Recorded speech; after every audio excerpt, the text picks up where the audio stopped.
The lesson. Oh yeah. By Spee. Hello. Thanks very much for rolling through, man. All the way in Melbourne. Now, you got a new album that you've just dropped, so we're going to get into that. Yep. But I guess I want to sort of talk about the stuff even before the music, because I think your first release was in '98, but you were doing the graffiti thing before you were doing the rapping thing. Yep. So can you tell us a little bit about, how you got into, picking up a can and then transitioning into music? It actually all started watching the movie Breakdance with my mum, laying in bed watching Breakdance. Yeah, well. And I was like, I'm sort of feeling it, Ozone and Turbo. There was a bit of graffiti on there, but not really. It was more about the breakdancing thing. And a couple of weeks later, my brother came home from school and he had this outline that said hot. There was some guy around the corner, Matthew Ebbage, and he'd copied it off him. Just like, that looks pretty cool. I'll do one myself. So I did one that said cool. And then some guys up the street, just everyone was doing a little bit of graffiti. Started going to rap dancing lessons, as they were called back then. And that was the start of it. It was just sort of the neighbourhood I was in Greensborough. It was like Sick and Cruz. They're pretty well-known writers. I went to primary school with these dudes. So that was sort of how it all began on the whole graffiti side of things. And also there was a guy around the corner who used to write DK. He was like the god. He was a king in our neighbourhood. Everyone that we all looked up to. He was doing all the walls, all the trains, whatever. And his brother was the first time I actually heard like proper rap music. We had some Run DMC tape. It's like, wow, I love this shit. And that just became the whole basis for what I did right there. So what are we talking, 80s? The breakdance would have been probably 84. And then, probably between 85, 86, where all the rest of it popped off. So then what do you remember, I guess, about, the graffiti scene in Melbourne around that time? Like how much of it was going on? How prominent was it? I remember going to Eltham, getting on a train and not having a place to put a tag. There was that many tags. It was like 20 crews on one window type of thing. Like everyone was bombing. That was before the cops were, the transits were onto it to actually try and shut it down properly. So the extent of it was just everyone was doing it. And it was a beautiful thing at that time. There were so many styles and everyone building and creating. It was so young and new that everyone was just, developing this whole Melbourne style that came through. So does that mean that like graffiti in Melbourne started around the early 80s? Yeah, probably started around 83-ish, 84. That's before I was sort of doing it. I was kind of second or third generation. You had like Prime, USA Crew, KRU, people like that. Sui came up under them. And it was just a nice time around 88, 89. I was never I did more bombing than piecing. I was never like a king or anything like that. I never claimed to be. It was just more being a part of the whole lifestyle, and that's just what we did. Just, every day after school, you just get on the train, just do loops, just tags, and it just became what you were. So from going from the late 80s into the early 90s, that transitional period, did you notice any sort of significant changes, going on in graffiti in Melbourne at that time? It started off more of a creative thing. But then there was a bunch of crews who were just in it for the criminal side of things. So that scared a lot of the artists off, I found back then. There was a lot of gang sort of shit happening. And I think what actually changed it sounds a bit negative, but it's when the weed came along and the drugs, the people stopped being as creative or wanting to go out, and everyone was sort of just hanging at home, or it wasn't the same. You had this thrill of graffiti and you used to get a fix from it. So then when the drugs came along, I think people, and you got too old to do graffiti anymore, a lot of people fell into that. So that sort of took took it away, but the people who were real passionate about it, loved it, just kept going with the art. I guess that's what shines today with what you see. And then, so I guess when you talk about, the criminal element that came into graffiti around that time, did you, obviously I imagine that would have been a time where, beefs amongst graffiti crews were pretty ripe. Yeah, it was they were kind of healthy beefs back then. It was like WCA were battling with CW and you weren't punching on, you were just dissing each other on panels that people did. Well, not that I was doing, Puzz, that type of thing. They were, so it was always sort of healthy beef. It was sort of later on that people started getting you know, more violent and real serious about it. It was sort of a creative energy, sort of like battle rap, the same thing. In terms of trains, I mean, when did that become, you know, something for yourself with graffiti? Well, from the start it was trains.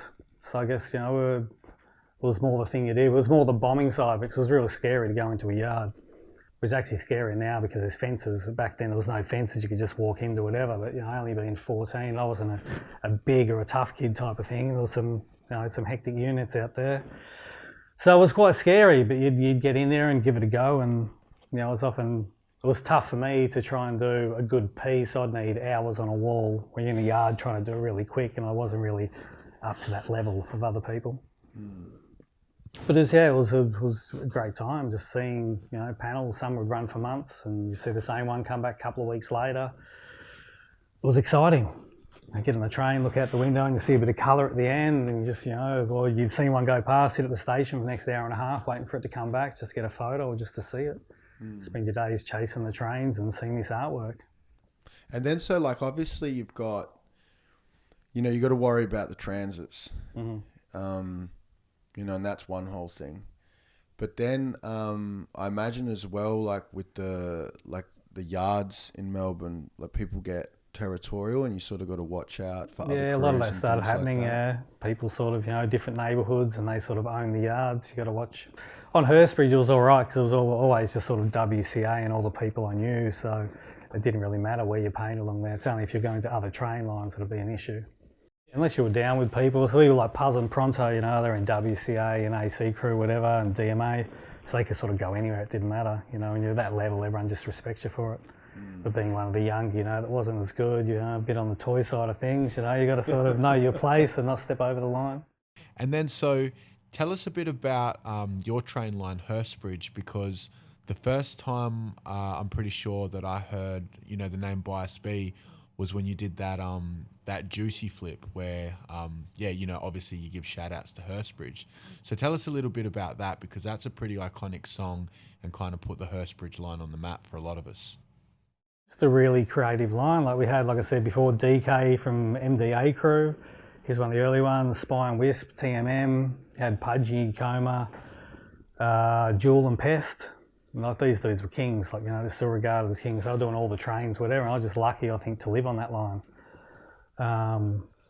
Yeah, at the time. It was, and everyone was, they were supportive of each other. It wasn't like there was beef on the line. Everyone was just, sometimes you have 10 to 20 people doing loops one day, just the Greensboro and Eltham, just back and forth.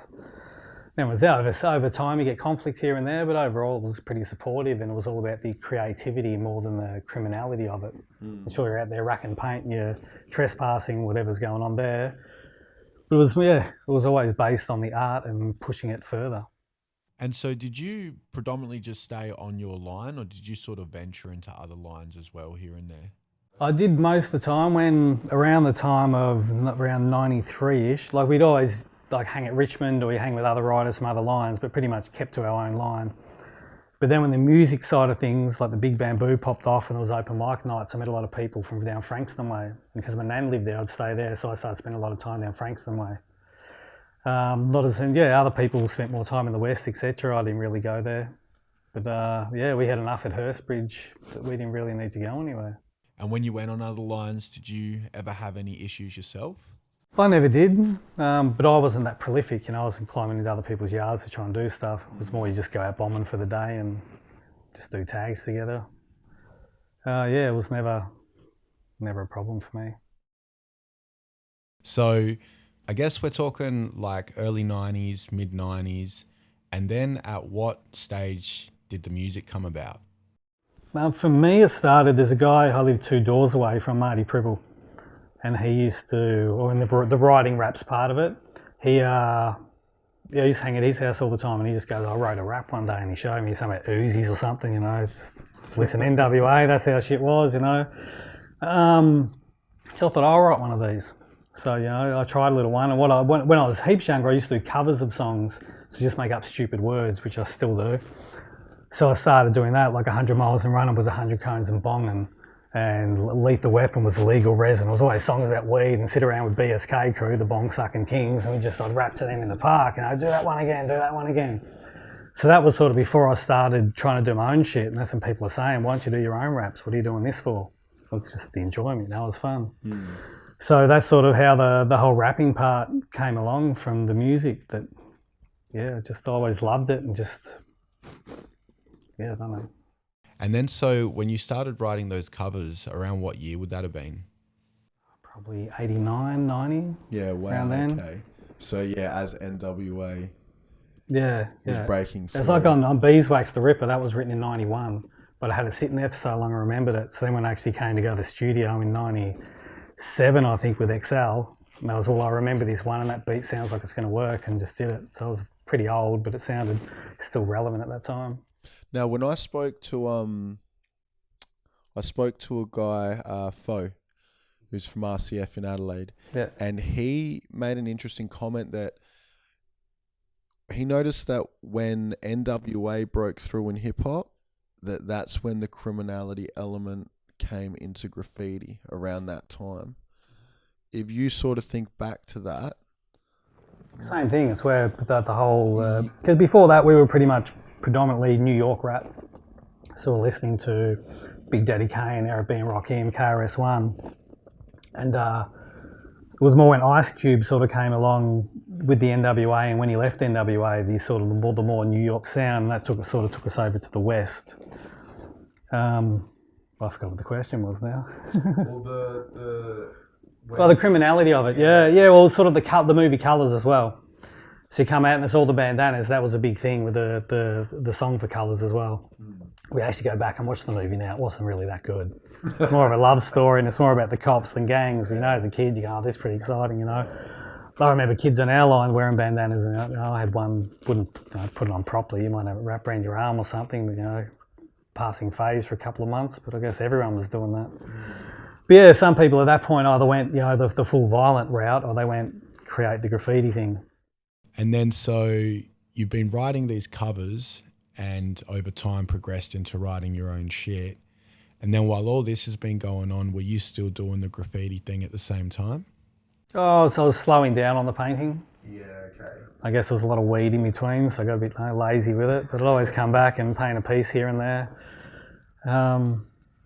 Yeah. And then, so your first release would have been Beeswax in 98. And I imagine back then there wouldn't have been, Yep. you know, that much Aussie stuff coming out. Can you tell us a little bit about the process of putting out that record? So it was a time where everyone, like, there's a lot of open mics. Some people are bringing out cassettes. Everyone's talking about, I'm going to drop an album. And you're all dreaming about it, but no one really knows what to do. I had a girlfriend at the time who did wrong by me. And at that point I went, fuck all these friends I've got. I need to go and do this shit. It's like, you know, it's at my lowest point. And everyone said, don't hook up with XL, you know, he's down with these people, whatever, because, you know, people just have their own little beefs going on. I thought, no, fuck you, I'm going to do it.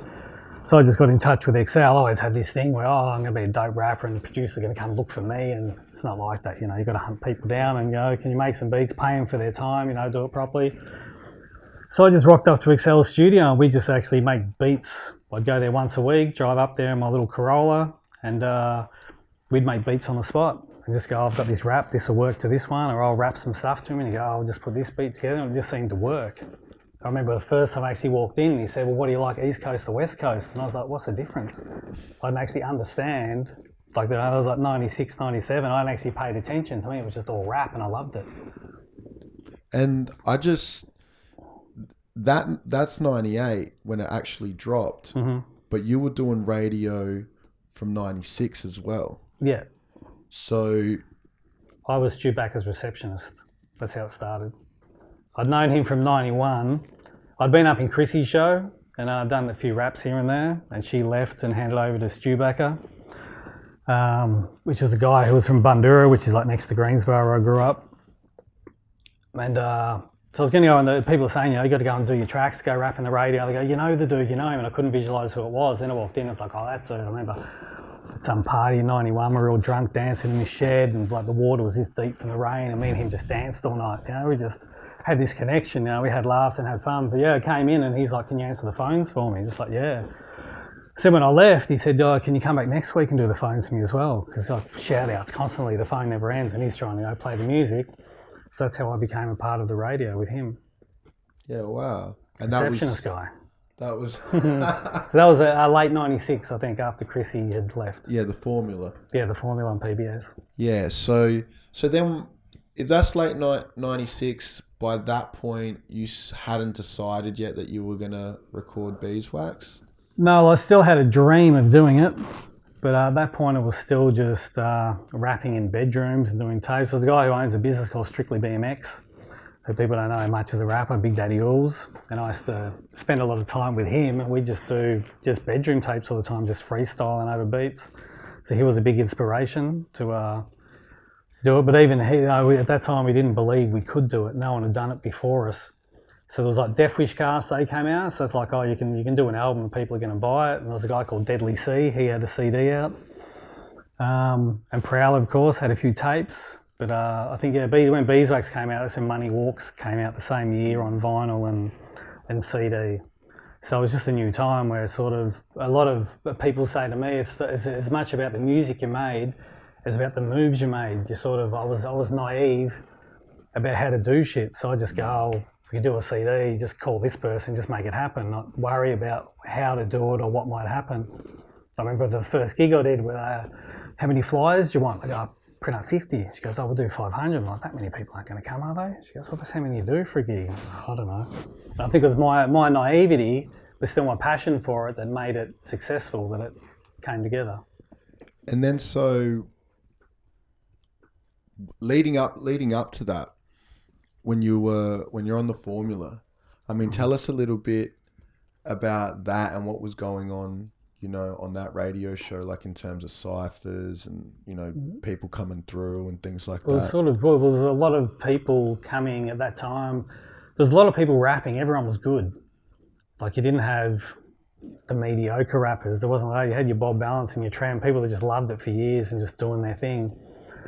So when people knew I was up in the radio, because I guess I didn't know Stewie as well, and I was also working at Obese at the shop, or I think it was even Obese before it became Obese when I was working there. So people just say, oh, can we come up and rap? And they're cool. And the next week, you know, can we rap? Before you know it, you got like 5 people with all their mates trying to come every week. And it just became, it was good sometimes it was too much because people would just rock up with a slab and they just, you know, pissed. But it was a really beautiful time for the creativity, and just, it was so young, and just there was just so much talent, like, you know, having Bob Balance come up there and Rob Nat, and just people coming you hadn't met before from all different lines, and that was like a big thing, and we didn't realise how big it was at the time. So me and Stewie, we're just hanging out and having drinks together, and that was our excuse. We just hang at the radio. It wasn't like we're actually helping these careers and we're pushing these people. Some people put it like the Stretch and Bobito type of thing, but we never saw it as that. At the time, we were just hanging out, and just because we liked hanging out together. And then, so is there like tapes of this stuff still around? Yeah, we did the Formula tape we released. That was a while ago. We were going to do a second one, but people started going, oh, I don't really want that on there, and I don't want this. You know, I've got to contact every person, go play it to them. Do you like this? Nah, can you change that, change this? And I was like, nah, we'll just leave it the first one, that's done. Yeah, there's obviously there's still like, unreleased content. Yeah, there was a guy, might have been Course One on Instagram, and I think he put up a few tapes from stuff he'd recorded. I've still got like hundreds of tapes. Like I'd get it recorded every week we did it. And then, so how long did the formula actually go for? I think me and Stewie went to about 2001 or 2002, around there. I left. I just started getting sick of it. It was sort of, the fun was sort of going out of it because so many people were coming in, and I was sort of the host. Stu's just doing that, and I've got to make sure everyone doesn't, you know, fuck up and drink too much, whatever's going on. And I got to the point where I'm happy to leave, you know, I've had some good times, whatever. And then I think Reason and Peg started doing it with Stewie. And then it was a totally different dynamic. So Stu left, so they stayed. But then they changed it to, I think it was Hit and Switches. And then after that, Triple R contacted Stewie. He's always been down with everyone on the radio, you know, he's a bit of a social bloke. And Triple R said, come over and do a show with us. So we just did a couple of graveyard shifts, and that was it. Then we had Word Burner, and that probably another 5 years over on Triple R. So sort of the same thing, but it wasn't as many people coming into rap. There was more people that had releases, and it was sort of, much later on. And then so is the reason behind that a bit because of like quality control and trying to keep the numbers down? Yeah, trying. Because I imagine after a while, people start coming in and then their friends start coming in and so on and so forth. Yeah, well, we just rock up to the radio and there'll be people asleep on the doorstep. I remember Trem one time, just walking up, going, there's some dude on the doorstep, who's this? And then Trem just pops his head up, yeah, man, I've been out at the bowls club or something drinking. Oh, yeah, come on up. But there was always someone, always. And then from like all the radio stuff that you did over the years, what were some of the more memorable, like standout moments that you had on air? I remember real funny when Hilltop Hoods going to be late. And we're on the phone, we were saying live on the radio, they're in a cab or something, like, no, you're not welcome, you're not coming, fuck you, you're too late, like this, and they were off there with like 15 minutes to go. And then chucked them on. I remember just, they were all apologetic, we were just laughing, we just dissed, because me and Stewie, we just had a few drinks, we'd diss anyone. And they knew it was all in good humour, especially Stu, he'd take things a bit far sometimes, but it was all a good laugh, and you came up there to have a good time. It wasn't like serious radio or anything. But that's one that always stands out. So I knew them, but I didn't know them that well at that time. I think, are they ever going to come? Just bagging them out. Yeah, they rocked up. And also on, Beeswax, we did Gaseous Forms, and Bob Balance, they'd always be up there, same as Strut. And Bob was just like, we'll do a rap together, and he said, I got this one about doing farts. Just like, I wrote this thing as well, It's like, all right, we'll get Rob and Nat to a beatbox, and we just did it on the spot. We didn't rehearse anything, and Stu just making noise in the background. It just came out perfect. It was just beautiful mirror. I loved it. I put it on that CD. It always got it to listen to. Just brings that warmth back. And then when you're talking the Hoods, like back in those days, did you ever see or get the impression that these guys were going to take it to the next level at some stage? Well, when we first, I got taken to Adelaide in '98 on a train, which was a bit of a tedious mission, but we got there. And then we got picked up by PJ and taken to the studio where the Hoods were recording tracks a matter of time. And we were like, fuck, we just want to go and sleep, we don't want to sit doing this. But we always thought the Cypher had a sound that was sort of like stereo MCs. He had this sort of, not a commercial sound, but a nice sound to him. We always thought, if someone's going to be able to do it, it's him. But then no one imagined when the calling came out that was going to have such an impact. And I remember ringing Cypher and speaking to him about it, and he said the Nosebleed section was a track they were going to drop off the album.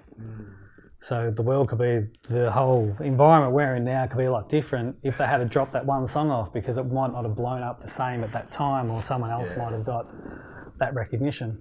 And did he? So it's funny, out of one song that it made. Changed. Yeah. And they're such nice guys and so humble. They haven't changed a bit. All lovely. Always love seeing them.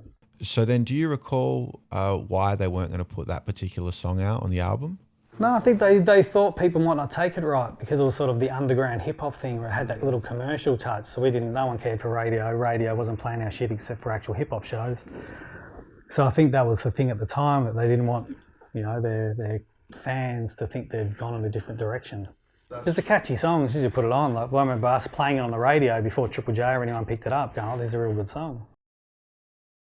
Beeswax 98, and obviously you've been doing the Formula radio leading up to Beeswax. Mm-hmm. I guess the recording process of your first LP. I mean, how did you find that being the first time that you've had to put a big project together? I think it was good to be with Excel. I guess he'd done stuff before, but he was still at an early stage as well. So he'd just sort of tell me what to do. Like, I didn't know what ad-libs were, backups, I had no idea what I was doing. He'd just say, well, rap it, he sort of guided me through that whole thing.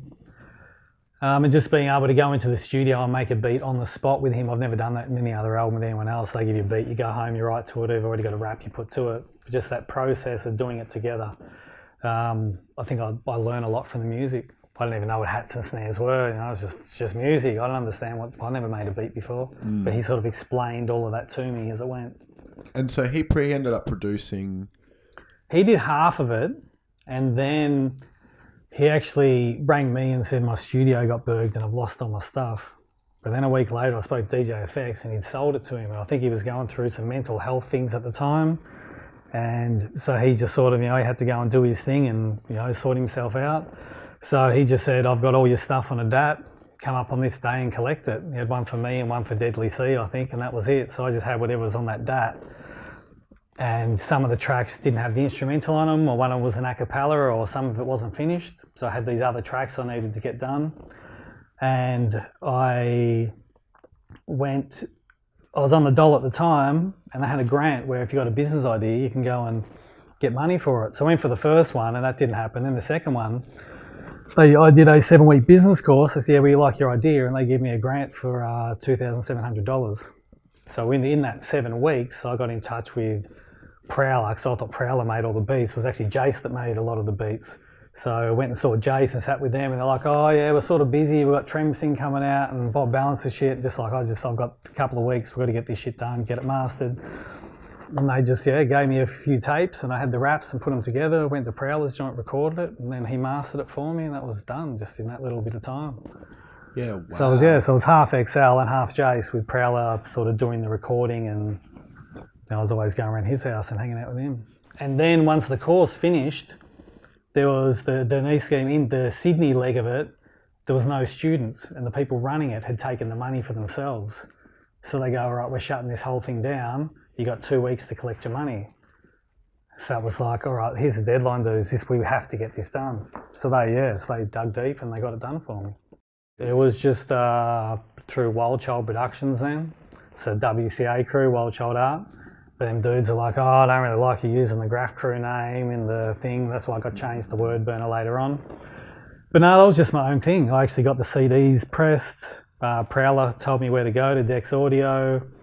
Tried to save money by not getting them put together. So I sat there with Stu Backer and put them actually together all ourselves, the plastic, the CD. And then took them down to Obese and dropped them off. And then Obese, it was at that time, so it wasn't Obese. Ollie Bobbitt used to run it, who was another WCA crew guy who started the hip hop shop. So that was before Shaz had it, before Pegs had it. I took 40 CDs in, and the next day you got a phone call and they go, we sold them all, we've got to bring more CDs. I'm like, bullshit. I was like, yeah, wow. So even pressing 500 CDs, so who's going to buy 500? And then within the year or something, they were gone, and had to get some more, and I was amazed by it. I had no idea what I was doing. So I just went and did it. So then did you promote it on the radio or something in order for people to know to go? Because I was on the radio, not that I sat there and promoted my own stuff, but people knew me because of that. And I think that the first breakout track was back in '88 Part 1. That's when people go, oh, this is some real shit. This is, but I've never actually released it.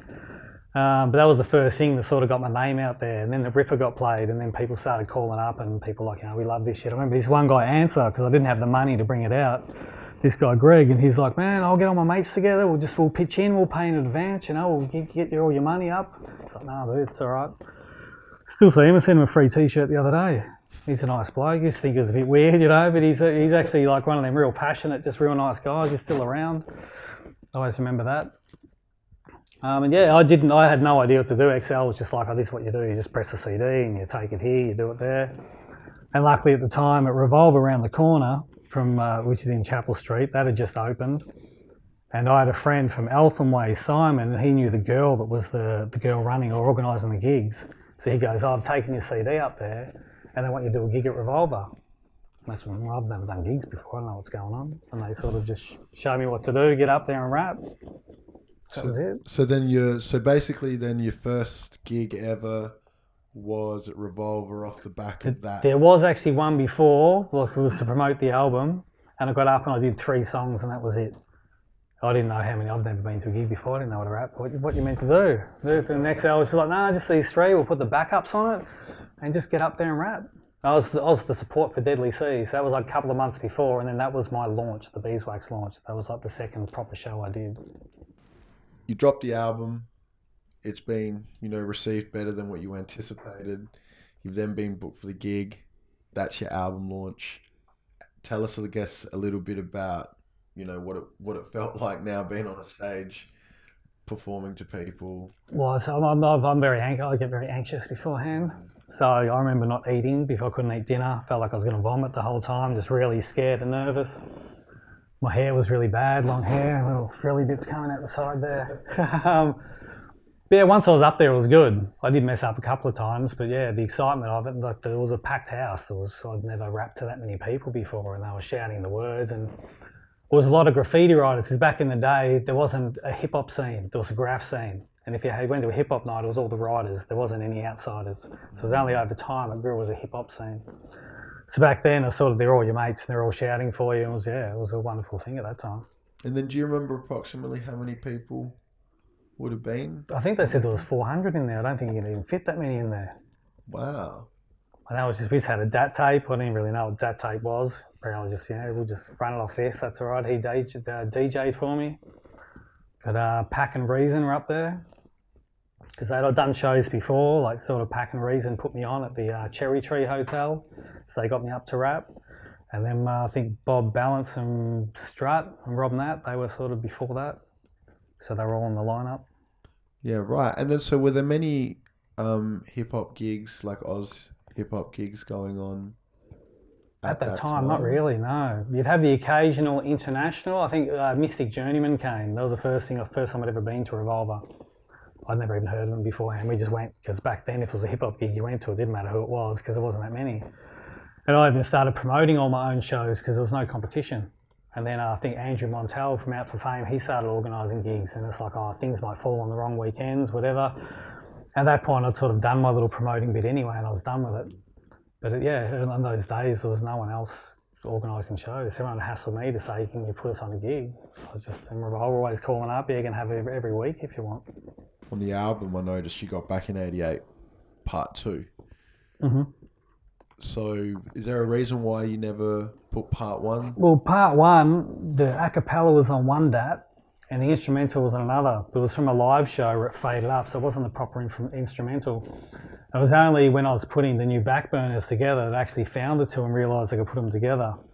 And I was going to put them on the CD as an exclusive track, but then after listening a bit, I thought it sounds a bit dated and it doesn't really suit the rest, so I left it. So it still might come out one day, it is sitting there. But yeah, just part 2 sounded better, so I never released part 1. I think Back in 88 part 2 was definitely one of my favourites. I enjoyed doing Back to Nature with Reason. That was good, having the guest. Gaseous Forms on the end. There's always, when a couple of years after it came out, I'd listen back and go, I wish I did this and I wish I fixed that. And I was kind of embarrassed in a way by some of it. It was like, it wasn't good enough. But then I realised every album I do the exact same thing. Yeah, it's the nature of the process. There's always, that beat's wrong, that backup's not right, that's not tight enough. But now I listen back to it and I love it. Like when I put it on after about 10 years, I had to listen to it. I was just remembering all the times in the studio and the memories and performing live and just, I could feel it all and the smells and everything. It was just takes me back to a really good time. Now the album's called Backburners. Mm-hmm. So is that because the whole album is made up of songs that were recorded? They're all put on the back burner for one reason or another that didn't come out. So dates from 97, which is a track that didn't get on to Beeswax, so there was no beat for it. I just had the a cappella. Up to Back in 88 part 3, which was written in 98 or something, but I recorded it this year, just re-recorded it for this album. Yeah, wow. So the in-betweens are anywhere 2003. They're sort of between more Bias Life, Been There, Done That time around there. Some tracks, I didn't like the backup. Maybe I said it wrong, didn't fix it. Other times I said something I didn't want and I had to go back to the studio, punch it in again. I didn't think it sounded as good as the rest of the track or something. I was being very picky with it, so all this shit just got put on the back burner. Well, then it's like the track you heard from Doc Felix. He was going to release an album or a 7 with it on it, which never happened. So I just said to him, well, hey, I'll release it now. So what I want to do is I want to go through each track of the album and just get a bit of a backstory as to how each one sort of came together. So the first one, produced by Disaster, Never Gonna Stop. How did that one come about? That was recorded about 3 weeks after In Bed With Bias was released, so at the end of 2003. And there's a line where it says, there was something about sitting in prison with Chopper with my fingers chopped or something, and it just sounded stupid. And then I fixed it and I punched in another one, a Checkers joint. It didn't sound right because it was recorded at 2 different studios. And it was probably a year later where I go, we'll try and fix it up again and we'll put this bit in. So I was never happy with how this bit was sounding. So that's just why it never got released, just for this one little line that I just couldn't get the sound as perfect as I wanted it to be. All right, and then the second cut, 28 Flavors. Yep, produced by Joel's. He did that Down Pressure compilation around 2002 or 3 or something, I think it was. That was just a weed song, which is it's about being in Amsterdam and smoking 28 flavours of weed. And around the Been There Done That time, I wasn't smoking weed anymore. So I didn't want, I was having a kid and I didn't want to put on the album. So I just didn't, so I just sat there. But I always liked it and I thought it was good, but just, it just didn't suit at the time. Track 3, I'm Not Safe, and that one's also produced by Disaster. Yeah. That beat, when I finally gave it to him and sent it back, he said someone else was using the beat. Might have been Drapht or somebody. I'm not sure if they did use it or not, but for some reason there was an issue with the beat that someone else had to have it or something. But yeah, I don't know. In the end, I just sent it back to Disaster. He said, cool, release it. Maybe he forgot after all that time. And then track 4. Calm Down. And that one's produced by Jace. Yeah. So that was at the end of, that was actually in the mastering suite when we were doing Been There, Done That. But again, I was having a kid and it's a little bit offensive. And it sort of goes at a few TV stars, a bit crude in a way. So yeah, so that's why that got dropped. And I thought I might get in trouble for it as well. And I thought because Obese signed, Been There, Done That, signed it to Obese, and if it does go well, then they might get in trouble and I don't want all the bullshit and conflict from it. And then the next cut, also produced by Jace, I think. Yeah, Tables Turn. Yeah. That's another one, sort of, it's about girls again, and it was around that time of, trying to be a good person. So actually the track before as well, I took it, like it was about 6 years later, took it up to DJ Decide and he put the cuts on it. So the track was actually a span of maybe 8 years, that first one. And Tables Turn, it's just about a girl that,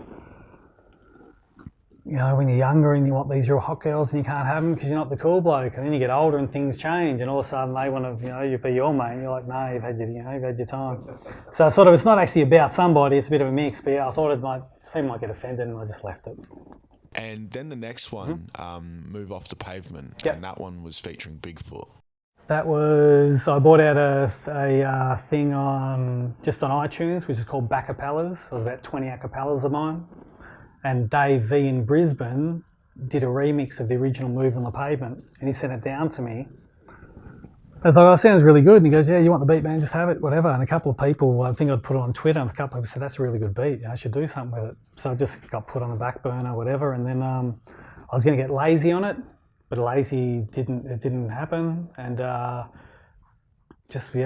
earlier this year, I contacted Bigfoot and said, why don't you drop a verse on it? I think it was 2 days later he sent it to me, and that was done. And then track 7, now that's Back in 88 part 3, and that features Reason, and that's produced by Jace.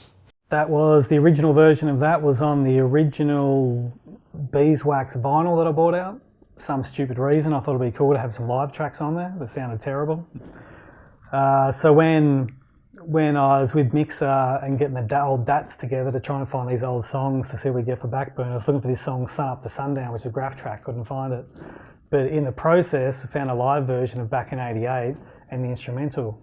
And I was like, hey, I'll learn the words to this one and I'll just re-rap it. And then as I was doing that, I listened to the chorus and I remember that I used to do a lot of shows at Reason, and I had my original Back in 88. He had his own chorus that he did for shows. And then I copied his chorus for the number 3. So I thought I'll get in touch with him and I said, can you just rap over the phone? Do you remember those old words? And so I got him to rap that over the phone just to pay a bit of homage to him, that he had his little bit in between. The next one. In the Heat of the Night, is it? Yeah, and that's produced by Lazy Grey. Yep. But this is In the Heat of the Night too. Yeah. So that was after Aerosol Era. So I think it was recorded because by the time you finish recording an album, then you're going to get it mastered and you're going to send it off. The rest, there's always a couple of little tracks that get recorded in between. So that was one of them, and then it just didn't fit for it to work at that time.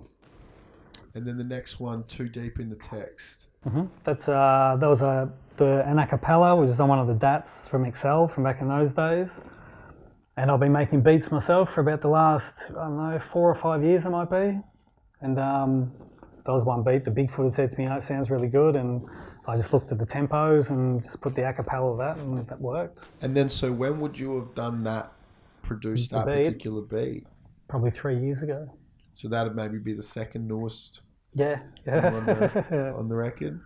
And I mixed all the cuts that Mixer do. That was this year. So the cuts and Bigfoot's the newest. And then the second to last joint, Look and See. Mm-hmm. Now, is that the one? That's produced by Doc Felix. Is that the one that? And that's the one after that you heard. Okay. Yeah. Tell us about that one. That was just an in-between track. I think I was just hanging at Checkers place. Doc Felix gave me a beat. It sounded a bit different. I got sick of rapping on the same shit. So I just tried to rap a bit different on it. And I just talk during the chorus. I never put the proper chorus on it. So that's why it never got released. And in the end, it was like, sounds all right with the talking. I'll just leave it there. And then the next one, which is actually the last cut on the album, If You're Feeling This, that's also a Doc Felix produced joint. Yeah. And I didn't realise until just now, you got Bones on the cuts there. Yeah, well, because Doc was, I did the vocals for Doc, and he took it, he was going to release it. And then when he said he's eventually not using it, he sent it back and it had G-Force and Bones on it. He'd organised that, and that was a part of his thing. I hadn't heard it. And then I got it, it sounds really nice. So he organised and orchestrated that bit. Is there a particular song on there that's like a standout one for you, whether it's based on memory or just the sound of Probably it? If You're Feeling This, it's a nice sound to it. There's some good cuts, there's a bit of, talking on it. It's got a few laughs in there. It's not trying to over rap or anything. It's very relaxed and laid back. Because some of them, every record I could listen to, I could cringe. I can't believe I said that. And this has got them as well. But I'm at a point where I'll just release it, and people who've heard the songs, you got to release them one day. They're good. So it's a bit of tongue in cheek. Don't take it too seriously. But it's just I think it's the good thing with it is when you have an artist you used to like the way they sound, and maybe they've progressed to a different stage, and that's sort of taken them back. If you want the old bias, the In Bed with bias, there you go. You can have it again. So you can almost get that nostalgic feel back and remember those times. And then so when you've gone to record the second record, Beeswax, that's the one that's got the juicy flip on it. Yeah, but that's not the original version, that's the remix version. Right. So the actual juicy instrumental is on the 12-inch. That's the only place you can get it. I did have it up on iTunes, but I took it down because I thought I'm probably going to get in trouble for this because it's just a straight jack beat. So then I gave it to Jace, who did the remix of it. Okay, so then when you recorded the original version, at what point in time was that? 2001, that was the Hip Hop Live 12. And it was a track 1 in a Million on the other side, I think, and Hursty in an instrumental. So that track wasn't originally for In Bed with Bias? In Bed with Bias, no, that was before it. So you didn't plan to put that on that album? No. So you just put that out as a single? I liked the remix Jace did, and just, we'll just throw this out on the CD when In Bed with Bias came along. Yeah, okay, so that came out between the first and second album. Yeah, before that it was kind of a joke track just on the end of this 12. I just, I'd written it, just said I always did covers of things, so I'll just release it. And some people went, that's whack, what did he do that for? But I was just having fun, I didn't care. So when you put it out, did you think that you would get dissed for it? Because, doing hip-hop covers is not really the thing to do. Yeah, but I guess I was at a point I didn't care. I stopped really caring what people think, and I always want to do something different. Like I bought out the VHS. It's one of the first guys in Australia to bring out his own video cassette. Or I'd always try and do something people hadn't done before, just to sort of be the first to do it. So that's sort of where that came. And then so why the juicy flip? I just don't know. I just probably put the song on one day. It was when I was living in Paran. I remember I rode in a flat that was up there, just a 1-bedroom flat. And just, don't know, I think the first words just came into my head. It was all a dream and Hype magazine, and that was it. Just sat there over a couple of days and wrote it and was done. So then a couple of years later is when you've dropped In Bed with Bias, and that's the one that's got the remix on it. So all the production on that record is... Oh, it's a mix on In Bed with Bias. Yeah. It's got Lazy, Jace did some beats on it, Optimus. Maybe Disaster, I can't think off the top of my head. I think I was working with them at the time. Checkmate might have had a beat on there. And then so because this was like your second time round and you didn't have some deadline that you had to stick to, did that make the process a little bit easier? Yeah, so I liked it. He's a real nice bloke that I recorded with. You go hang in the studio with him, very professional. And it was a nice studio. It was very calming and it was really easy to knock that one out. It was very different. And was that record on Obese? That was distributed by Obese. Yeah. Because at the point, people used to that say, I need a record label, this and that. And I was like, why don't you just do it yourself? Just call the shops, just release the shit yourself, pay for it yourself and do it. I didn't understand why people would want to go to labels. But then as time went on, I didn't want to have to make all these calls anymore. Ring shops and people were like, no, I don't have the money, call back next month. Or, you start disliking people just because they don't have the money at the time, which isn't really their fault. Maybe business isn't going well. So it was easier, by the time Been There Done That came out, to sign it to Obese. And I just get my $10 a CD from one place. I'm like, don't have to contact anyone, don't have to chase anything. But when the Bed with Bias time, that was when Pegs had just taken over when it went from Obese to Obese, and they were on the whole distro thing, and they were doing real good work there. And then I guess on that note, being that Obese was like one of the biggest, if not the biggest labels ever for Aussie hip hop, what do you remember about that time, like when Pegs was running it and it was all happening? I just remember being amazed by just how it was blowing up, I think, and just how much radio we're getting behind it. He had a real good business head on him, Pegs. He was very, I remember thinking, because I was working in the office at one point as well, it was amazing to me that things were so successful and the Hoods were doing so well and he was making good money off that, but he was still at work every day. He was still there at 9 o'clock, he'd still leave at the end. I would have been a home guy, sleep is running itself, I just let everyone do it. But his work ethic was, you have to respect him for that. He was really on top of it. And he really had a drive for what he wanted to do and he had the vision. So I think that made a big difference at that time for everything blowing up. And then your third album, Been There, Done That. Walk us through the process of making that album and why in particular that title. That title came from everyone going, do more Grafft songs. And I thought, I've already been there and done that. I don't want to say the same shit I've said before. So I guess I didn't know what to say. At that point I was partying a lot, going out, having pills, whatever, drinking too much. And that was sort of what that album was about. But the problem was when it came to the end of the album, I actually had a child and I didn't really feel what I was saying at that point. And I thought I'm sort of going in a different direction. I'm getting more mature now and some of this stuff's pretty immature. I've always said immature shit. That's funny, you get a laugh out of it. But, so it was sort of weird at the time that album came out because a lot of what I said in it, my life had changed dramatically in that 6 months to a year when I actually released it.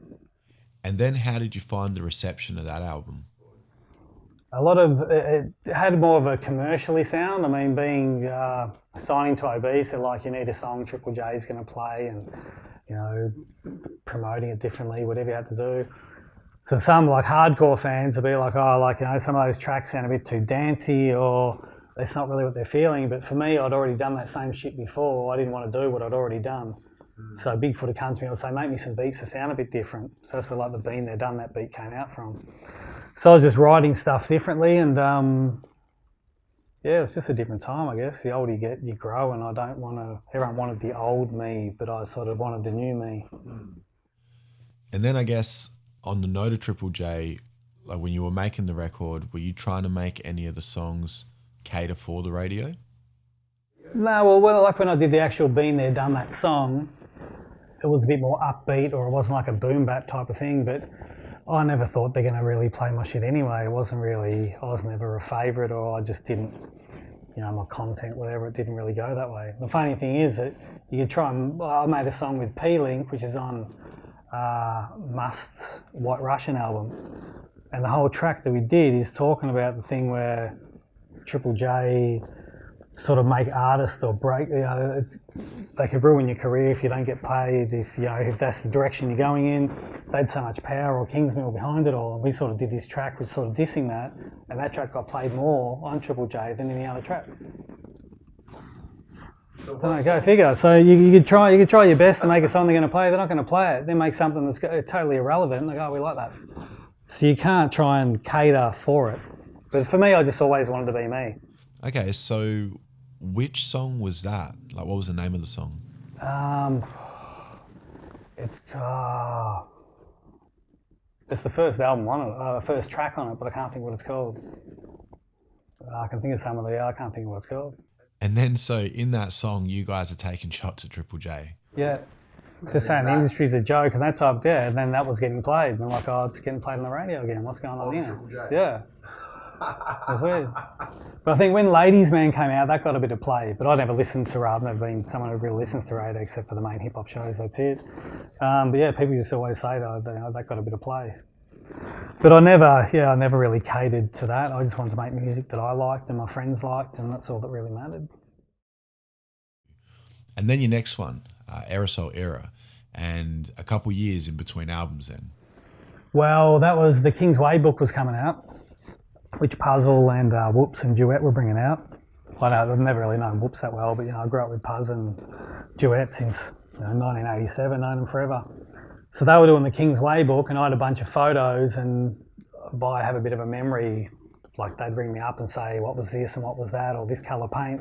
So I was doing the same, ringing them up. So I was sort of writing songs based on questions they were asking me as well at the same time. So I thought, I'm going to drop this album at the same time the book comes out.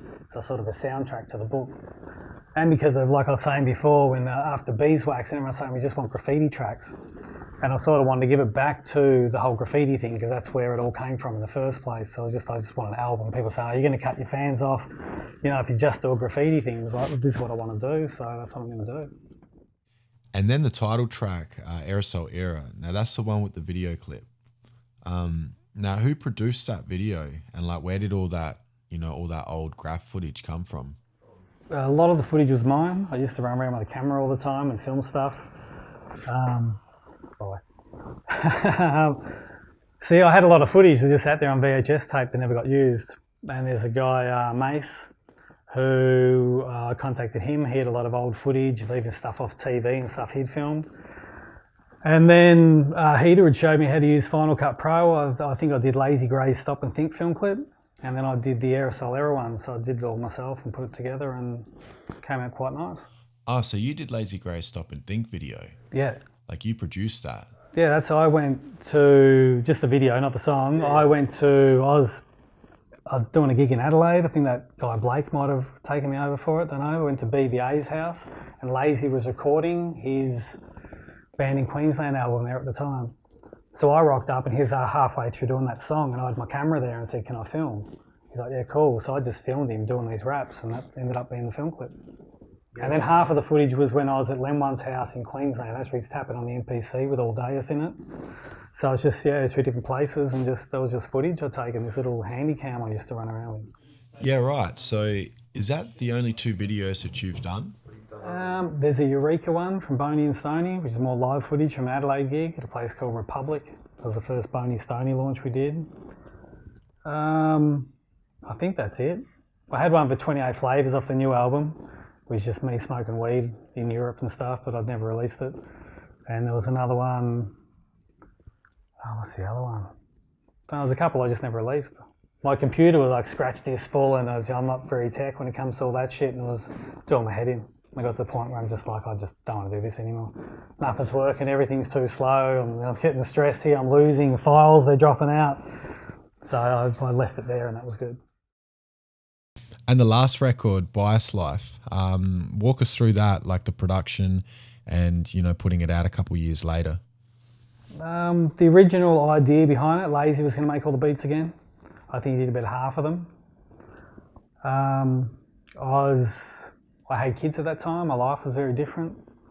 The idea at the start of the thing was everything was going to have a double meaning, like In Love with the Music, where it's like you're talking about a girlfriend, you're talking about the music, and everything was going to go on that vibe. There's a couple of tracks on it, but it just developed, I think, into more of a mature album.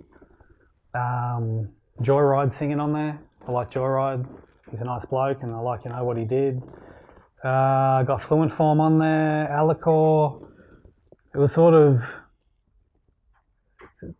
a happier, I don't know how to explain it. It's sort of a dark cover, and it sort of makes me feel a bit dark in a way. It's sort of when I was over it, and like I'm not doing rap anymore. I had a feeling sort of at the end, I'm sick of the industry bullshit. I'm sick of this isn't done right, or this, you've got to do it. I didn't want to get told what to do anymore. I got to the point where this is it. This is the last album I'm going to do. And then, so was that record also dropped on Obese? That one wasn't. That was meant to, I signed a 2-record deal, and I think it was coming out. Peg said to me, if you want to do it yourself, I'm happy for you to do it. as though, you know, it's not going to blow up like the Hoods or something. It's not like he's going to make millions off it. He doesn't want me to be his enemy at the end of it because I didn't get other people complaining. We never get any money from our records. So yeah, he said to me, if you want to do it yourself, support you. If you need to lend money, that's all good. Yeah, but you know, you've always done your stuff yourself. That's what you want to do. So I did it myself. But they still did the distro, and I was still working in the office at that time. So you mentioned that by this stage you'd sort of been done with it, and like you had enough. Can you get a little bit more into that? Like, was that basically just because you've been doing it for so long? Yeah, I just think so long, and the hunger wasn't the same anymore, the passion. And there was a lot of, it wasn't like a, you know, coming back to the Hoods, before they'd blown up, everyone was on the same level and everyone was like this nice little group and everyone were mates. Then you had the American accent sort of thing break off, and then you had the people who were getting the festivals and that, and there's still the underground. And the underground didn't sort of get the love that it used to get. Everyone went for the, you know, it was more accessible. It's on radio and they're hearing that. So I think it's, you know, we sort of lost. We didn't lose what we had, but it was different from what it was. It wasn't the same enjoyment. I remember actually walking into Obese, and it was the film clip for Midlife, and we'd sent it off for Rage. And then Lindsay, who was working there, said, "Oh, they called us. It's the wrong format. You got to do this and that." I said, "You know what? I fucking quit right now. I'm fucking over it. I'm over this bullshit. I'm over this. I'm over this. I'm done." They're like, "You're not serious. I'm done." That was it. I never looked back. The Culture Kings compilations. I guess a scene, you know, as like the Australian hip hop compilations. And I think there's footage of the second gig maybe in Adelaide, and it looked, you know, it looked pretty epic. Now, the first one dropped in 2000, and you had a song on there with Reason, I think, Melways. So yeah, I guess, you know, tell us a little bit about, first of all, the song that you guys did and how you guys ended up on there, and what sort of impact you think that first Culture of Kings had on Australian hip hop. Well, the track was originally off Reason's Solid album. Joel's made the beat.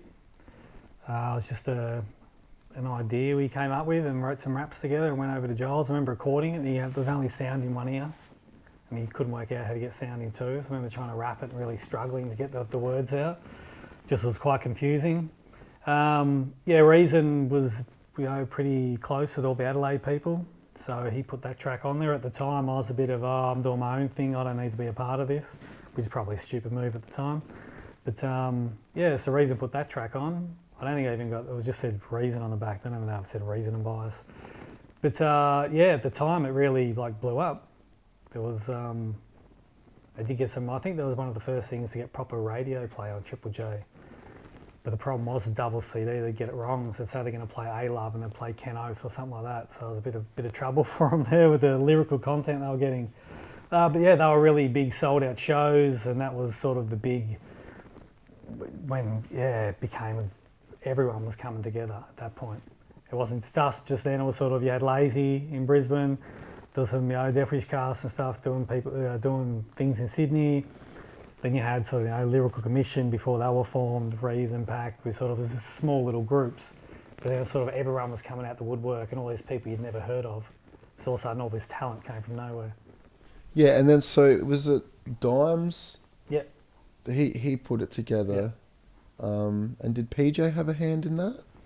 It had something to do with pulling strings. I think maybe, I'm not exactly sure on the details. I think he just, you know, he had the hookups of everyone, PJ. Because he was the Hoods promoter at the time. Or manager, whatever he was, so he was always with them. And then so when, like in the lead up to, you know, that coming out, like once the song's been submitted and that, did you anticipate that the compilation would have the impact and do as well as it did? No, I never anticipated for any album. I always, even like my stuff, I never expected it to do that well. And then it sort of amazes me when it does do so well. But I think, you know, it's not having your hopes too high and you just squash because you didn't get to where you want to get. So I think always having it as well, if people buy it, that's great. With that sort of attitude, then anything better than that's a bonus. And then so was there like a launch night for that here in Melbourne? Culture Kings, yeah, I had to host it. trying to think of the nice things I can say. Pretty much started off, Matty B got up there. He had 15 minutes, he had about half an hour. So we got about 20, 30 acts to get through. We're fucked from the start. And it's all on me. I'm not getting paid for it, I'm doing it as a favour for Shazlik, who was, had obese at the time. And everyone else having fun and partying and drinking, and there's Paul Bias, he's got to host it and pay, make sure you're ready in this time and this. Matty B just threw it. I hated the bloke. Then my mini disc player got racked. I'm out on Swan Street, Richmond. And who pops up? Matty B. What's wrong with you, boys? As Matty speaks, so someone racked my mini disc player. Oh, fuck that. And we actually became real good friends over it. But even like, he goes and sees his mum down in Torquay. I had lunch with him a couple of months ago. But yeah, it was him to put the whole thing out. And then by the end, the corner hotel, they're like 1 o'clock, it cuts off. We're not giving you an extra half an hour. It doesn't happen at the corner. 1 o'clock, sounds off, lights are on, you're gone. So trying to tell everyone, drop a track.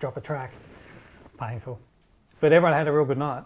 It was a massive crowd and everyone there loved it. It was only me that hates it. Sorry to sound like a hater. Anyone knows, it's all right. I did meet a lot of good people, but they just probably thought, oh, this Spice is a stressful bloke, isn't he? Yeah, no one of my better nights. And I sort of let it get to me. I was a bit like, fuck, by the end of it, rather than just being cool, it doesn't matter. Yeah. I was just trying to do a good job for Shazlik. So the gig in itself, though, was a big success. Yeah, it was great. It was just stressful for yourself. And so did all the acts get through the night, though? Yeah, I believe so. I remember, I think Unique, so that was with Brass Knuckles. I think they were towards the end. So I was just saying to dudes, you've got to drop tracks, you're just going to have to do it. I can't remember how it ended. Just in my mini disc disappearing, I didn't care after that. Someone's out there with it, they know who it is. Oh, shit. And then did you go on the road interstate to do that show? No, Contra Kings, not into any of them. But there were shows in other cities. Yeah, there was an Adelaide one. There was a VHS tape that came out. But I think Bigfoot went with Reason and Pegs to do it. I don't know if that was for Culture Kings 2 or 1. I've got a feeling it was from the one that's online on YouTube is number 2. Okay, yeah. After but I could be wrong. The first one, I didn't want any part of it. I was like, no, you guys do your thing. But at the time as well, I've never been someone who's matey and wants to hang out with all the boys. And that's what that was, the big boys club and loud and everyone pissed, and that's not me. I've always been more of a quiet, sit in the corner and just have a quiet convo. So it's hard for me to be around big groups of people and rowdy, and it's just, it's not that I'm hating on them or I don't want to be down or I don't like them, it's just I just get uncomfortable and anxious in those situations. So that's what sort of that did to me, that I come to Paran, to the park, everyone's drinking, and I just don't want to. Then the second one's come out. Mm-hmm. Now you weren't on the second one, or you were? No, I was on the second one. And then is that because by the time you did the launch for the first one, you were just kind of? Yeah, I think I was just trying to do my own thing at that point. I probably should have at the time, but I wasn't getting involved with other people. I was sort of just sticking to my main roots and my friends who did their thing and not really branching out. So yeah, I didn't. That's when Hunter's track, that Jam Roll, that got a lot of success from that. There was a lot of good tracks on there. Did you know Hunter personally? Yeah, I knew him for years.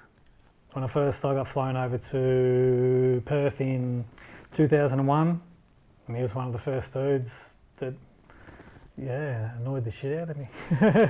The Optimus and that were there, and he pulls out the Lambrusco. You got to drink it, boys. It's the yellow red wine. Like, oh yeah. It was terrible. It was warm. Drink more, drink up. But I'm trying to be nice because I don't know these blokes. But yeah, it turned out to be a real good friend. All of them did, all those Perth guys. Real nice blokes. And then, so I guess, RIP, he's no longer with us. But, from the time that you guys spent together, do you have any, real memorable Hunter stories? The first one that comes to mind is that stayed at my house a couple of weeks. I said, don't wash the fucking whiskey glasses, just leave them, you're going to break one. Come back that night, there's only 5 of them left out of my set of 6. There's some special crystal ones I had. I'm like, I fucking told you, Hunter. Just wouldn't listen. We used to diss each other. He'd be the dude. I'm like, I've been out, it's 4 a.m, walking home, call Hunter. Just start dissing him. Just diss me back. That's sort of the relationship we had. We just make jokes and just hang up, not even end it nicely, yeah, fuck you. And just then we'd see each other, it's all hugs and love, We had this funny little, this is how Hunter was. He was a lot of fun. And then how difficult was it for you when you got the news that he was sick? Well, it was actually one of those occasions. I'm in Hobart coming back from a gig and some dude was yelling at me across the street or something. I felt a bit threatened. It was all a bit weird. Just like, I was just pick up my phone, talk to someone, and called up Hunter. And just same old thing, how you going, you shithead? And this thing, he goes, oh, did you hear I got cancer? I was like, oh man. Like, I thought he was joking. He's like, I'm serious. And I was like, oh fuck. Then went back to the hotel and thought about it for a while, and then Bigfoot had told him, and it was just like, I just couldn't believe it. You just don't expect it. And it sort of happened so quickly and got him so quickly. And he was such a happy-go-lucky dude. He just just loved life. He was just passionate about his music.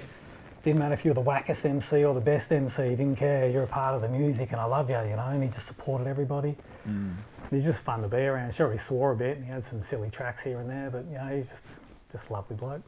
And then, so did you have a hand in, because they do I don't think they do it anymore, but they did the Hunter Cup for... The game. Yeah. So did you have a hand in either organising or playing? Yeah, well, we organised the wake, which was for people that weren't going to fly to WA. So I was just outside the MCG, just contacted everyone, said if you want to come down. And it was Briggs that said to me, oh, we're having a kick to kick, and we should have a game, this and that, a bit of talk. And he goes, yeah, you're the dude to organise it. You organise things, you do it. It's like, all right. And I spoke to Heater and Stu Backer and Deadly. They're like, yeah, we're on board, we'll help you, a little 4-man team thing.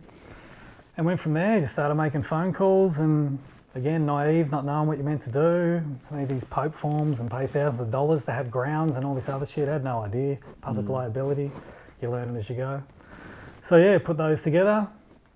First one, second one, I met my wife at the second one. So that was good. Still together today, so that's a lovely thing. And then the third one went over to Perth, which I really didn't want us to win because I wanted WA to have their the final, that lovely thing, and they almost won at the end and it just didn't happen. I was actually a bit soured by it because I was a bit like, I wanted them to have the glory. But all the dudes flying from Melbourne, we're not coming here to lose a game. So they're serious, they want to play this game of footy. And the first two games were the WA, they were like 4 or 5 goals in front. Only the last quarter that the Kings came back and actually won it. But then WA, it was the other way around. I was hoping they'd just stretch it out an extra 10 minutes. The Melbourne, all the Kings players, everyone was getting bad knees and it was all falling apart. And come on, WA. They didn't. And then before the WA game, we ran out. I went to pick the ball just bounced it, went to pick it up, leaned down my left hand and full tweaked my back. And I was like, it happens to be every now and then, I just knew I'm not going to be able to play.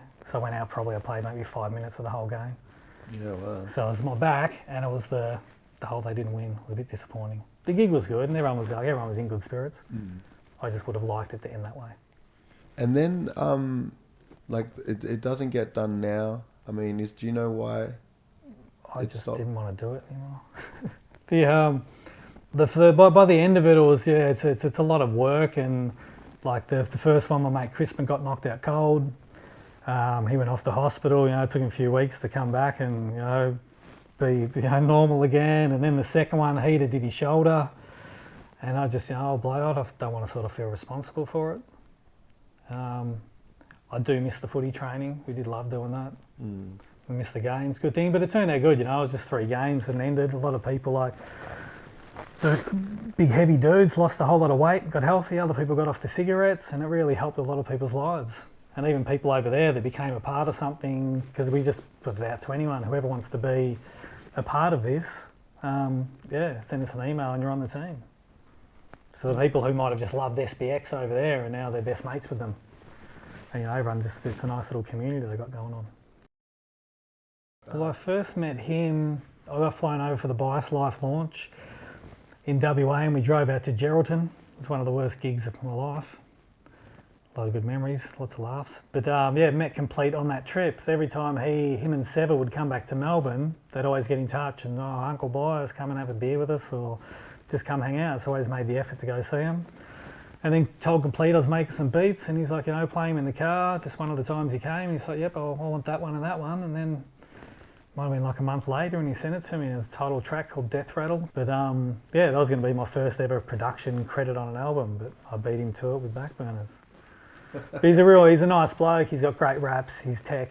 He's got good storytelling. It's very personal and deep. He's been through a lot of hardships in life, so yeah, I really like what he does, and he's just a nice bloke. He's very driven. He's got a bunch of followers. He gets like 1 million hits on his videos and stuff. So yeah, it's great to see. I think he'll do well as long as he sticks to it and doesn't, lose track of what he's doing. Just stay focused and hungry. You were working with Obese at some stage, like in I was working at Obese in the shop. Yeah. And then I got changed to Obese, had a couple of E's on there. And then around Peg's time was working in the office as well, doing the distro and sending out all the CDs. And you obviously had, and I imagine you still do, like good relationships with all the LC boys. Yep. And then when I think of, classic Aussie rap beefs, Obese and Unkut is the one that comes to mind. But it's interesting, I guess, for yourself, where if you were cool with both camps, did you find yourself kind of wedged in the middle of that? Was that like an awkward... There was definitely moments of it where people are sort of, you're either on our team or their team. But I'm like, I was here before and I'll be here after. I'm just sitting on the fence. It's not my beef. You got your own shit going on. It's got nothing to do with me. But at the time, I guess I grew up with Strut, Trem, like going to Big Bamboo, rapping with them probably around 93, 94. So, they've always got a soft spot in the heart. But as the thing happened, I guess they segregated from me a little bit. Everything's cool now, but they were sort of, we're doing our shit. We hate whack rap. You do your shit. But it wasn't a diss to me. It was more people that were around me at the time. But, I had a kid to feed and I wanted to do my job and I wanted to work at Obese, and that's how it was. So I stayed. And Strut used to work in the shop as well. So when Pegs took over and they had a bit of a falling out and Strut left, so, that was all, it all sort of built from all of it. And then, amongst all that is where Monopoly came from, the track from Strut. I guess, looking back at that now, and I can't remember off the top of my head how long ago that was, but, you're probably talking like... 2000 somewhere. Yeah, so you're talking 10 years. Yeah. Now, when you think back to that time, how epic do you feel that song, when it dropped, like how much of a wow thing was it? And did you know it was going to come out before it came out? A lot of people have different feelings of Brad. I grew up with him, like I've known him since a long time. I know the real good side of Brad, so I always had a lot of love for Brad. And I sort of didn't want to hear it when it came out. It was like, I don't want to get involved in this beef. And I'd heard it and he had the film clip and I liked the song, but I didn't really pay that much attention to it, as though I don't want to be dragged into it. It's like beef, as soon as you have an opinion on it, you speak about it, you're a part of that beef, so you best keep your mouth shut. So that's sort of how it is. But I saw Strut a couple of months ago on that, we talk about old days and, we apologise for anything you might have said or done at different times and everything's cool. Yeah, but they just, Brad was a very passionate dude. He was the first dude to go, fuck you American accent rappers. Before that, we're all together, it didn't matter, just rapping. Brad's like, nah, these cunts are whack. That's the way he'd say it. Diss them, they'll be taken out. And anyone he thought was whack, he'd just take it to the mic, because that's what he grew up on, that's the love, his passion for the music. So he was always at the front of all this beef and that was Bradley. And then, so what do you think of the song, I guess now, looking back on it 10 plus years later, as in terms of, diss tracks in Australia? Yeah, well, I can see how it affect them, you're trying to get your music out there and someone's got the monopoly on it, being Pegs that, he was doing so well at the time. And besides that, it was Shogun distro, but no one could do really as well as what Obese were doing. They had the JB hookup. And, they'd buy 2,000 CDs up front, pre-sold before your shit came out. So it was a really good thing for us at the time because it was a segregation, that was upsetting to them. But at the same time, I think it made good music for them to, be in that position or feel that hate or whatever it was. But they were just, they were battle rappers, that's what it was. They were about battling. That was the hunger and the anger inside of them, I guess. But yeah, I try to stay away from such things. Not my problem. And then, you mentioned how Strut really wasn't down with Aussie dudes using the American accent. And I do remember, there was a time period where there was, you know, a bit of that going on. For me, Weapon X and Ken Hell is the first name that springs to mind. I mean, I guess, what was your take on it then, and what's your take on it now, if it's any different?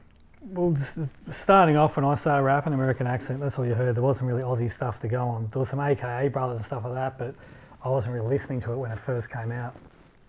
So I think it might have been one of the first times I got on the mic, and it might have been like Ransom or Pac or Reason or someone, and said, your raps are really good, but sound more like you know, you don't need to sound that way. I go, all right. So understood. So we started, like, you know, forging this sound, this, you know, ochre, if people want to call it that. It was just us being us. And then, you know, dudes are coming along people who had had the American accent, no one was successful from it. And they go, well, that's where it comes from, that's where it's meant to sound. But we started building our little core thing, and we were getting all this following and other people weren't. But then Battletown came along. Weapon X was a nice bloke. And, you know, Weapon X, Ken Hell and whoever else is in the crew. And they were going all the gigs, they were hungry, but they had that sound. So they became the target. And the whole beef thing started from there, just attacking those guys. There was a couple of fights, and I think Weapon X got smacked in the head with a mixer one day or something happened. But yeah, in the end, I think they just stopped. They just gave up and just realised it just wasn't working for them. They're actually good rappers. It was just the sound, and just, you know, it was just that time that, you know, it was just, no, we've got our own thing and we need to push what we're doing. We can't have a sound in America, you know, but like these days I hear people, and I'm not sure where their voices have come from, I'm not sure, it's sort of some in-between sound. And I never tried to sound over Aussie or anything, I just tried to rap the way I speak, and that's what most of us did. So they didn't speak that way, so why are you rapping that way? So that was sort of the whole philosophy behind it. And then SBS Viceland dropped a piece on Oz Rap where they took shots at like a bunch of local legends. Did you see that piece? And if so, like, what did you think of it when you first saw it? Well, I first watched it and I just laughed and just thought, oh, that's just stupid. And then saw people, you know, on social media and starting to have a bit of an opinion about it. But then the final story behind it is that those Cult Shotter, I think their name are, they're not even against Lazy Grey. They were just edited in a way, just saying, well, we're just doing our own thing, we don't want to do that thing. So, like, and Hal said they're actually supportive, like he knows the bloke, so he's met them, whatever, and they're supportive of what the other people do. But it was edited in a way that made Lazy look like a fuckwit. And because everyone loves Lazy, you're not allowed to diss Lazy. Like, none of us are going to stand for it, because he's like the god to all of us. So that's what came. And then the dude who actually did the interview, he rang Lazy a couple of times to apologise. He actually got Lazy's number and realised he'd fucked up and tried to make amends. I don't know how it all ended, but yeah, there's the story. Now in that piece, they also mentioned the Chopper Read track and said something like "No more songs from Chopper Read" or something like that. Is that the track that you had some involvement with? The whole Chopper thing started. Jazlik, who owned Obese or Obese before Pegs came on. So Shazlik's brother Jesse, he was at school in Swinburne. Some people had come to the school and said, we're doing this movie, it's called Trojan Warrior, we've got Stan, the kickboxer, we've got Chopper, this and that. Do you know anyone that does music? We're going to do a song for it. That was one of the things. Jesse's like, yeah, my brother runs a record label, go and see these blokes. So they came in and just said, you know, buy a strut, do you want to do this thing? And we're like, oh, it sounds a bit corny, it's a bit weird, don't know how people are going to accept it. We'll just do it, why not? You don't look back and go, I could have done a track with Chopper and I didn't. So yeah, we went and so we did 2 tracks for it. There's another one called Ajax, which is on just me and Brad. Yeah, we did that track, went to the premiere, whatever, and then the second version of it, Bob Balance had a verse for it, and he got put on it, which went on to the Obesity compilation. So for the original track, we were at Trem's place, I think it was Elstonwick or St Kilda. Chopper and Stan and half of the TV crew with him rocked up. There's about 10 dudes in this tiny little flat, a little bigger than this, but not much more. And yeah, and Chopper just had his bit of paper I'd written for him with the raps. Brad wrote a verse and I wrote a verse, and he picked that he'd do the one that I did, and he just read it off the paper. Then I said, can you do a bit faster? Can you do a bit slower? And then me and Trem, I think we sat for about 5 or 6 hours just chopping Chopper's verse to sound like he rapped one verse. It was pretty painful. We got there in the end. And after that was then Jesse goes, I'm going to do a whole album of Chopper tracks. And that's when that Chopper album came. And then, you know, you got Ken Oath, you got Matty B on there and everyone. And even that, I was paid to write some of the raps for it, but I didn't appear on it. Oh, so you're basically ghostwriting. Yeah, it was just for the chopper thing. I was like, because I was Shaz's brother and loved Shaz and loved Jesse, so, I'll do it for you, but I just don't want to have my voice because there's already a bit of kickback from dudes going, what'd you do that for? That was whack. But oh well. And then, so from meeting Chopper, like, what do you remember from his character, and like, was his character the same in person as it was from the movies? Well, to me, he was like Eric Bana. Like Eric Bana played his part so well, the way he does the voice and all that. But because he came to the studio with all these other people, it was like we didn't really get to hang out with him or talk to him or have a convo. I had the moments where I'm like, oh, can you do this? And we'll do it this way, and trying to read him through some of it. But it wasn't like we could actually hang out. But then I saw him in, when I lived in Clifton Hill, and he was going in the chemist. And he was like, hey, Chopper, how you going? I was like, yeah, sort of write me off. I go, man, we did that song together. He's like, oh, By Speed. I remember my name and shit. And then he was on Channel 31 and doing some interview. He goes, yeah, I was, Brad Strutt and By Speed, the Scallywags. So I was, oh, you mentioned me again. That was all right. For Blake with a pretty bad memory, he did all right.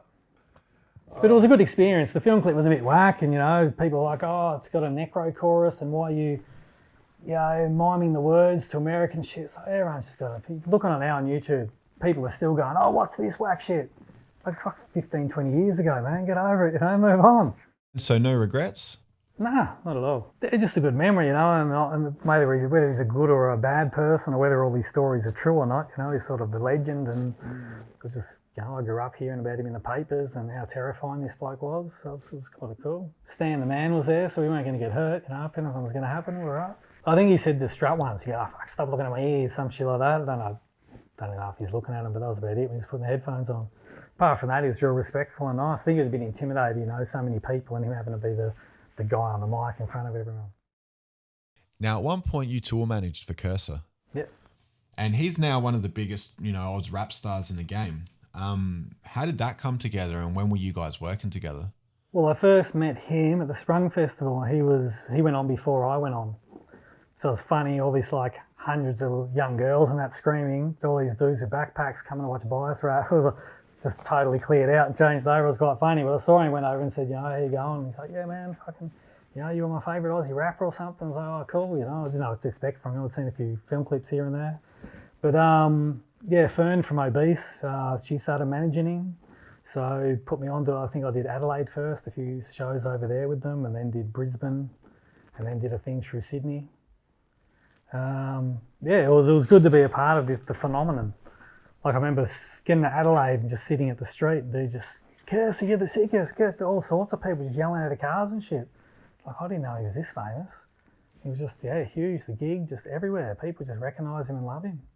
So around what years would this have been? Oh, it'd have to be 2000 and...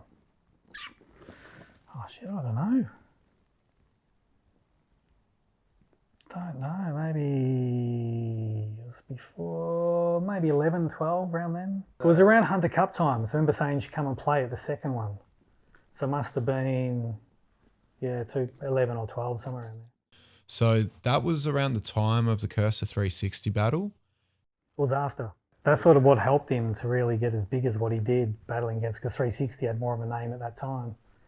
The Kerser's probably bigger now, I don't know.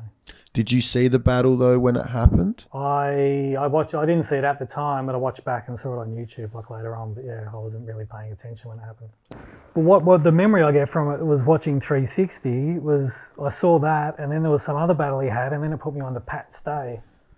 And that's what made me love that a cappella battle rap shit. Like the dude's just funny as, the charisma, he's just amazing. And that made me love it, but then realise the Australian stuff's not quite as good. So the King of the Dot stuff, especially just Pat Stay, like I've read those compliment battles, whatever, the dude just kills it, just king. So that's, I'm happy that I watched that it led me to Pat Stay. And when you rewatched like the Kerser 360 battle, who do you think won it? I haven't really rewatched it. Yeah. I did watch one, it's Kerser and Zoned Out. He was a dude from far north Queensland. He was really good. I don't know whatever happened to him. I think he beat Kerser in the battle. But I think he was Indigenous bloke. He just got just the way he says his words and just good. And so when you started tour managing for Kerser, how did that role come about? I just got asked to, I think, and I was friends with Fern and stuff at the time, and said, if you want me to do it, I'll go do it. I'd met him, he seemed like a nice bloke, and we just something different to do. And I think at the time it was a bit of a relationship breakup, so I was like, take my mind off things and go and do something different. Being part of the phenomenon at the time, did you see him becoming as big as he is now? Yeah, well, he always seemed so big then. Like you walk in the venue, I remember the hi-fi bar and the entire place just screaming. We're just walking through the back door, he hasn't even got to the stage yet. So, fuck, everywhere you go, everyone's just stopping him, can I sign shit? Yeah, just huge. Because I guess for me, I didn't know, like I hadn't grown up following him. It was more when I got told, I'd met him and they said, tour him, that I went back and listened to the CDs to get onto it. And then so at what point did you stop tour managing for Kerser? After the Sydney leg, after there was all like little small parts of Sydney, etc. Yeah, just I think I was a bit over it by then. Wasn't for me, started to feel a bit negative about it all. Yeah, and just you're around a whole lot of young people and I'm, not quite the young'un anymore.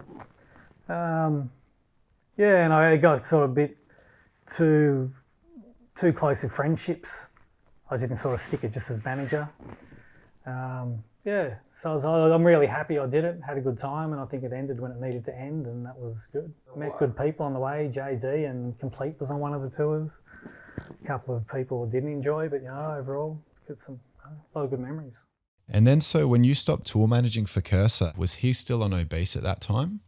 He was never on Obese, he was just distributed by, so he was never actually on the label. Okay. I don't think, I may be wrong, but I don't think he was, But Fern working at Obese was his manager, so she was the publicist at the time.